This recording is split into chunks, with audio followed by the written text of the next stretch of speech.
You guys mentioned Paul Maurice. Did he say after the game, after a 5-2 win on the road in the playoffs, Eastern Conference Finals, I didn't love our game tonight? Yes, he did. Yeah, Right. that is badass. And he's right. He's absolutely right. Florida played like crap, which is why Carolina's in real bad shape in this series because Florida doesn't have to play their best game.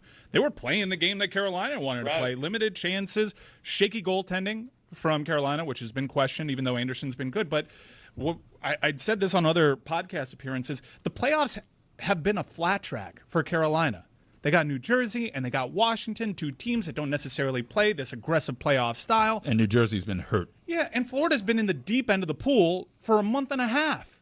And they're still riding it. And I know Russ versus Russ is a discussion, but they were a day and a half removed from a Game 7. They've been playing intense hockey for a while now. And Carolina is just kind of just lollygagging their way around through a very flat track, and they learned yesterday that you have to take it up to another level, and they overcompensated. They were forcing things, they were faking things, they put themselves in trouble with penalties, and it's only going to get worse because now the refs are going to be looking for some of the stuff they did because they got away with a lot last night. I don't think they have that other level, do they, offensively? Offensively, Jarvis is a good player. He's probably the forward that I fear the most over there. Aho has this tendency to really disappear.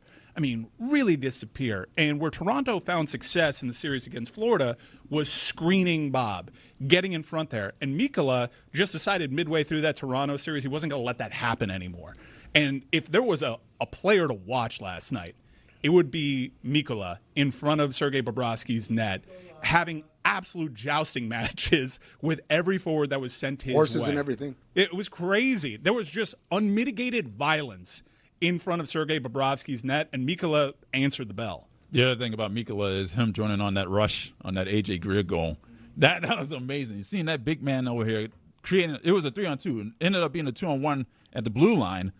He was a playmaker on that play. Ghost is going to get his block knocked off, no doubt, because what he did there with that slapper on Marchand, and look, I thought the refs got it right in terms of kicking Marchand out of that game. You got to get that guy out of there any chance you have. But that was a hugely dangerous play. No, it's flat out. Like, Brad Marchand could have been seriously injured. He slapped a shot 3 feet away from him at center ice, hit his upper body.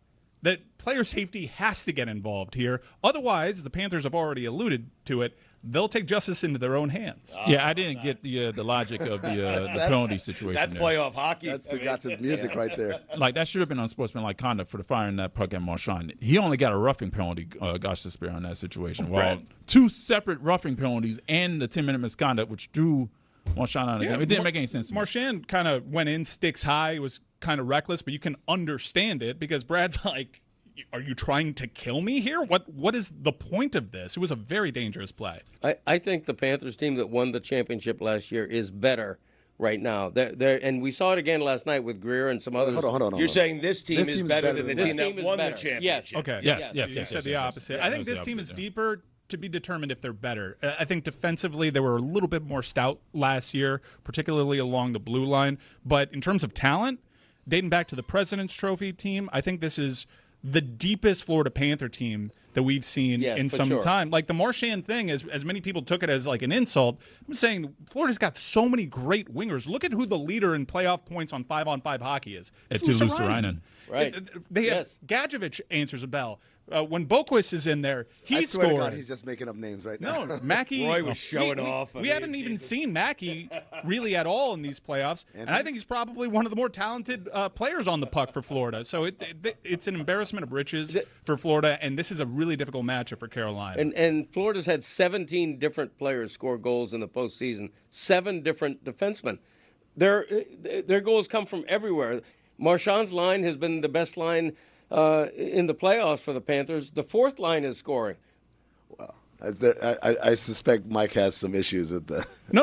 I think you converted? No. I've always been saying I think that's part of why Marchand kind of turned it around. Once he got put on that line has been a spark plug. It's been very consistent throughout the 3 years of this run for Florida. You could always count on Lundell and Luostarinen.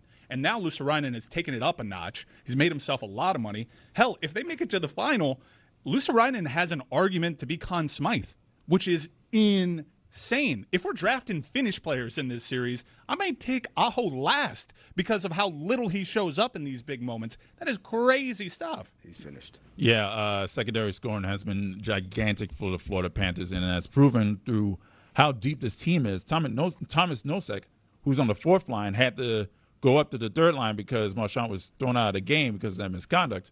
He got the assist on the Luosterainen goal. Like, they didn't miss a beat. Everybody is scoring. Their goon lines are scoring. And they have really talented wingers that aren't even dressing for this team right now that are going to make a lot of money whenever they come up in the open market.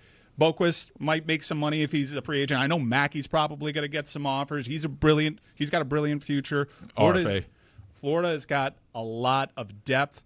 We'll find out if they're better, especially if they play Edmonton, because Edmonton looks to be a bit of a wagon. If you're a Panther fan like I am, I'm rooting for Dallas in that series because I think it's Edmonton's time. Juju put it on the poll, does not liking a 5-2 win make you a badass? And also, can you use the word unmitigated without the word gall? Because Mike said it was unmitigated violence, and I said, well, there's got to be gall in there. Unmitigated disaster. Yeah. Oh, disaster. That's a metal sand. That's silver metal. Yeah. Disaster. Yeah.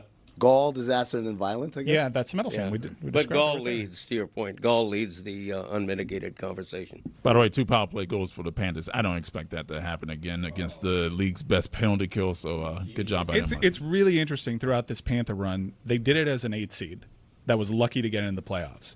Then they did it as a team that had home ice throughout the playoffs. And now there are these road warriors that's not going to have a single home ice advantage throughout the playoffs. And it doesn't matter. They almost prefer to be on the road. It is a joy to support this team. They're converting a lot of people that were casual observers because of their playoff style that they embody during the regular season. Blessed to have this run over here. Carolina's in deep. Yeah, 6-2 on the road, Florida. That's damn good. 6-2 on the road.